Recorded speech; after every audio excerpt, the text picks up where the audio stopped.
celebrated cabaret performer Bobby Short remembers Ruby's commanding persona.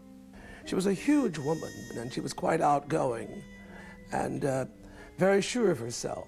She didn't seem as though it were possible that she could be Dorothy's mother. Donald Bogle is the author of Dorothy Dandridge, a biography. He recalls Dorothy's unconventional and often violent childhood.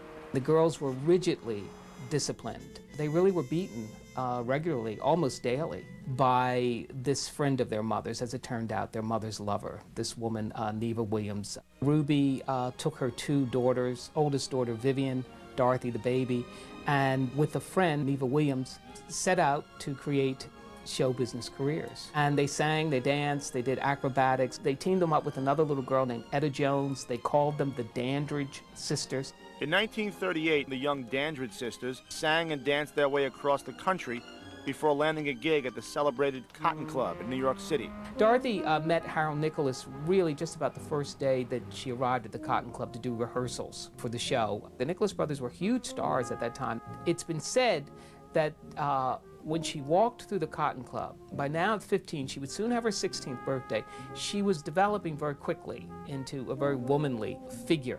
The Nicholas brothers were rehearsing a number and they saw Dorothy sort of glide by. Harold eventually won out. In 1942, 1 month shy of her 20th birthday, Dorothy and Harold tied the knot. Jerry Branton, once married to Harold's brother Fayard, attended the wedding and remained Dorothy's lifelong friend.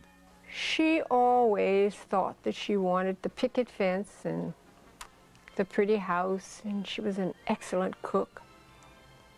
And she entertained. She was a beautiful, beautiful hostess. Sadly for Dorothy, domestic tranquility wasn't in the cards. Harold is a well-known womanizer. He was just a very poor husband.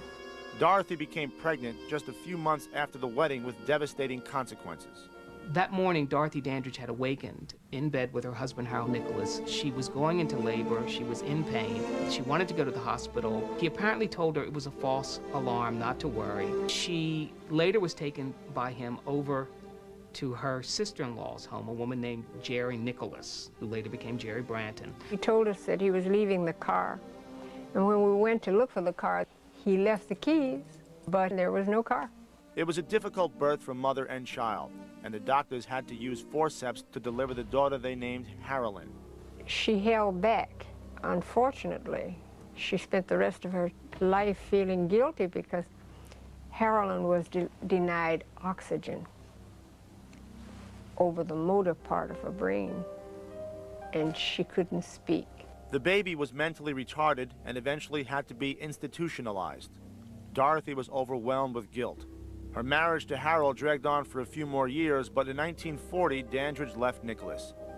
Convinced she had failed as a daughter, wife, mother, and lover, Dorothy returned to the one place she had found success, the stage. And it was after that that Dorothy Dandridge began her pursuit, a very serious, very focused, very concentrated pursuit of becoming a dramatic movie actress. Dorothy Dandridge was determined to find success as a film star. But the question remained, would Hollywood welcome this African-American beauty as one of its own? How did Dorothy use her sex appeal to her advantage? And what brought this voluptuous diva to her sad, tragic end?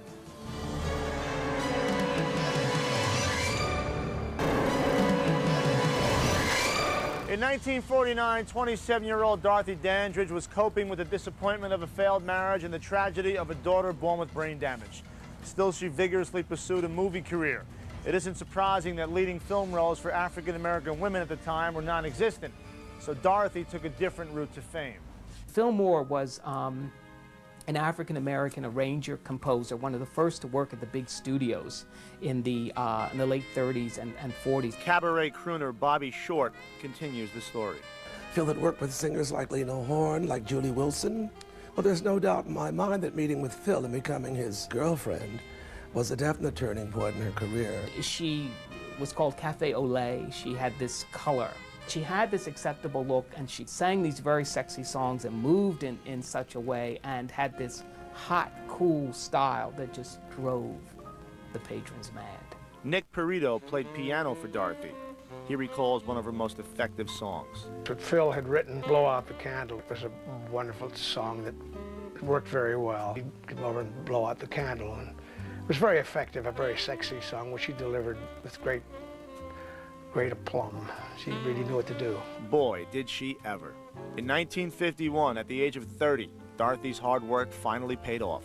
She appeared at top clubs throughout America, and she became, in 1955, the first African American to play the Empire Room at the Waldorf Astoria in New York, and that was just the top of the line of the very, very sophisticated supper clubs. She was delicious to look at, and she moved beautifully. She never flaunted sex in a cheap or vulgar way.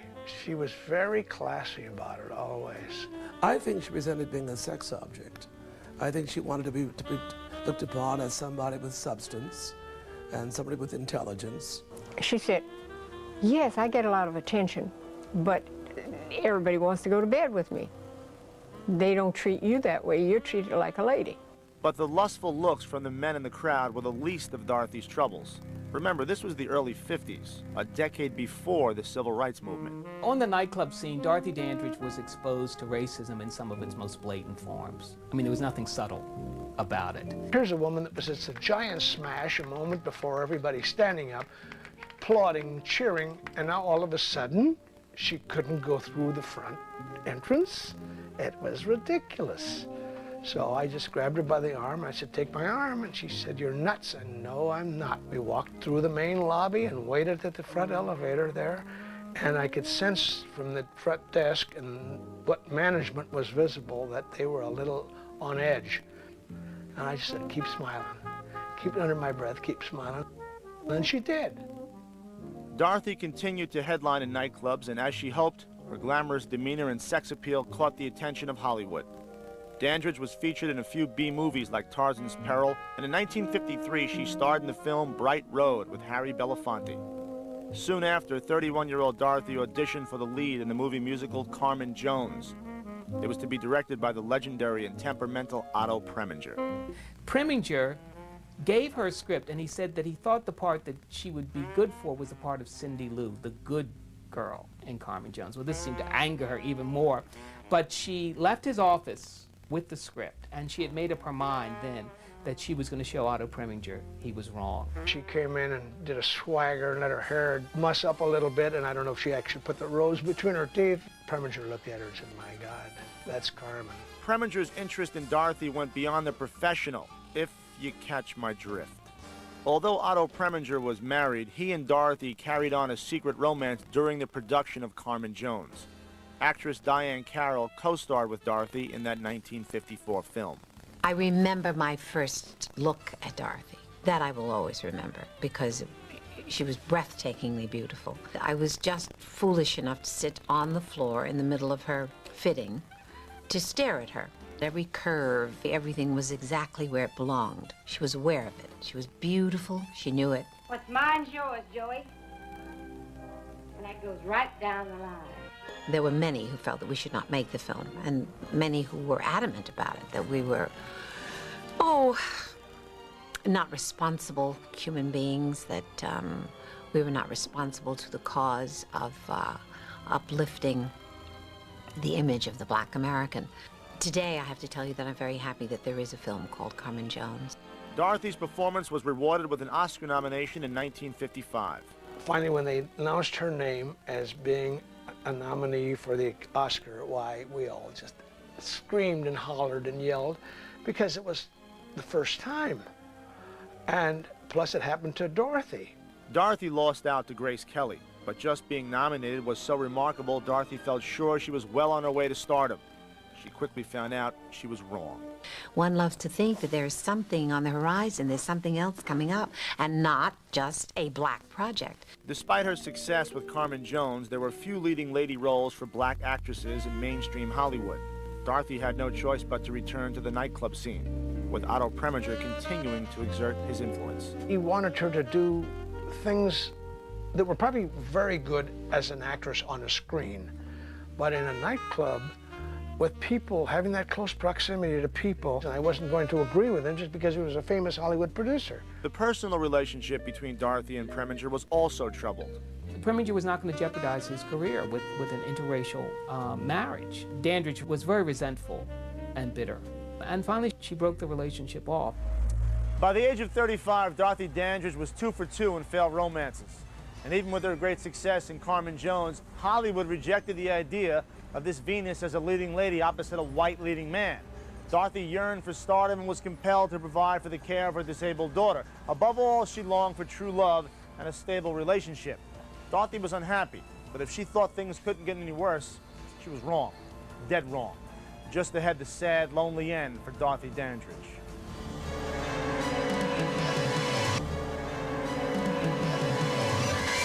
By 1957, torch singer and screen star Dorothy Dandridge had suffered a miserable childhood, guilt over her daughter's disabilities, and 2 failed relationships, one with famed director Otto Preminger. She'd also enjoyed success as a concert performer and was the first black woman to be nominated for an Academy Award for Best Actress. I'm A.J. Benza for Mysteries and Scandals. 3 years after her nomination for Carmen Jones, 34-year-old Dorothy was finally offered another leading role, this time in the film version of the classic Gershwin musical Porgy and Bess. Little did she know it would be her last chance for film stardom. And in Porgy and Bess, she co-stars with Sidney Poitier and Sammy Davis Jr. and Diane Carroll and Pearl Bailey. Now, when she agreed to do it originally, the original director was Reuben Mamoulian. And Reuben Mamoulian was fired from the picture once production had started. And who do they bring in but Otto Preminger? After her bitter breakup with the volatile Preminger the year before, Dorothy was outraged to have to work with him again. Some members of the cast did complain about his treatment of them, and in particular, his treatment of Dorothy Dandridge. And he directed her in a manner that sometimes I thought she just needed to walk over and give him a good whack right across the face and say, find another way to direct this scene. But she was not that kind of person. Others, like Dorothy's longtime friend, Jerry Branton, have a different take on the troubled working relationship. She could be very cruel. She would say, "You're ugly, you're bald-headed." She would say, "Your teeth click, you're an old man. Well, I don't need you. Why don't you get lost?" Obviously, the making of Porgy and Bess was a stressful time for Dorothy. When the controversial movie was released, the film was ignored by both blacks and whites. So Dorothy reluctantly returned to the nightclub circuit. She really now hates the nightclubs. She's also aware that these movie roles are not going to come. Depressed by this turn in her career, Dorothy found solace in the bottle. She started to have a little drinking problem, and for various sedative pills, a combination of all these things and liquor, well, they became frightful to her, and I'm not frightful, it became frightful to her health, and eventually took its toll. It was at this time that she became more seriously involved with a man she had met in Vegas, a maitre d', a man named Jack Dennison. He was called the Silver Fox. He had silver hair, and she thought he looked like a Greek god. Everybody else saw through this guy for the charlatan he really was. He preyed upon everything and everybody. For better or for worse, Dorothy, now 37, exchanged vows with Jack Dennison on June 22, 1959. Dennison immediately found ways to spend his new bride's money. He opened a club on Sunset Boulevard. He really didn't know how to run a club. He wanted her to be the star attraction, and she was extremely nervous and very self-conscious. Dennison was not helpful. It was after one performance she was mingling with friends there and sitting at a table, and all he could say to her was that, well, you weren't sassy enough. It was a form of abuse and humiliation. In 1962, after only 3 years of marriage, Dorothy finally gave Jack Dennison his walking papers. Unfortunately, it was a little late. Jackie took advantage of her and abused her, and she was left penniless. She became all the more tense and unhappy and disoriented, and to see her really down on her luck like this. And that was really the beginning of the end for her. Despite her depression, her drug habit, her financial, emotional, and creative disappointments, Dorothy Dandridge still longed for a comeback. She signed a contract to work again, and she was going to do 2 films. And she was to come to New York City to appear at Basin Street East, which was, big club, popular club at that time. Dorothy had reason to be optimistic. She was, however, in some pain from a minor foot injury. So Dorothy's manager scheduled a doctor's appointment on September 8, 1965. She called her manager and asked in the morning could he take her. The manager came there later, couldn't get in, came back, and then finally he broke in, and she was in the bathroom on the floor. On the afternoon of September 8, 1965, 42-year-old Dorothy Dandridge was found here in her West Hollywood apartment, naked and dead. It appeared she was about to get dressed. She had a blue scarf around her head, and she was in full makeup. Was her death a deliberate act? When we come back, what killed Dorothy Dandridge, and what is the legacy of this talented sex siren?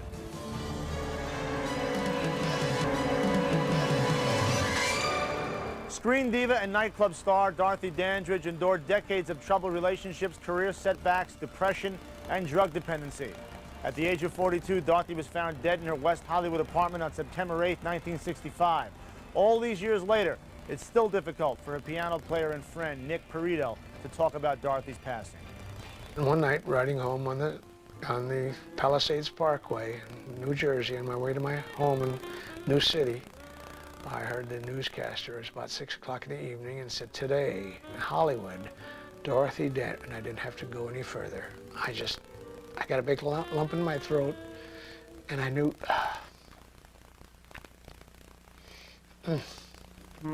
The first reports were that she had died because of a blood clot, because of this foot injury. But then later, the coroner's report said it was an overdose of this antidepressant. Before her death, Dorothy mailed letters to her friends and manager, and even left a few around her apartment. The letters included instructions to quickly cremate her if she was ever found dead. I think it was an accidental overdose, because she still had the fight in her. She wouldn't have copped out. I don't feel she would have copped out. I think it was a simple, horrible, honest mistake. I don't think that it was an accident, but she was contemplating her own end. Her attitude was, if I take these pills and I feel better, fine. If I take these pills and I don't wake up, then that's fine too. I think her despair was that great. Aside from her tormented life and tragic end, how else will Dorothy Dandridge be remembered? For the kind and generous human being that she was, and that she wanted for black people to be equal, with equal opportunities. I don't recall ever a black woman in film who opened the areas of sensuality, sexuality, absolute breathtaking beauty, and talent. She was a goddess in those terms. Today, boy, she'd have owned the world. And she would have done it with great class. There's an old Jerome Kern song from, I think, the old musical Roberta. It goes like, lovely to look at, delightful to know, and heaven to kiss. Dorothy Dandridge was the first African-American woman to grace the cover of Life magazine. Though her real-life story was riddled with tragedy, heartbreak, and despair, Dorothy was a pioneer in this town, breaking down doors for other talented black performers who followed. And that's her legacy. I'm A.J. Benza. Join me the next time we take a stroll down the flip side of the Walk of Fame.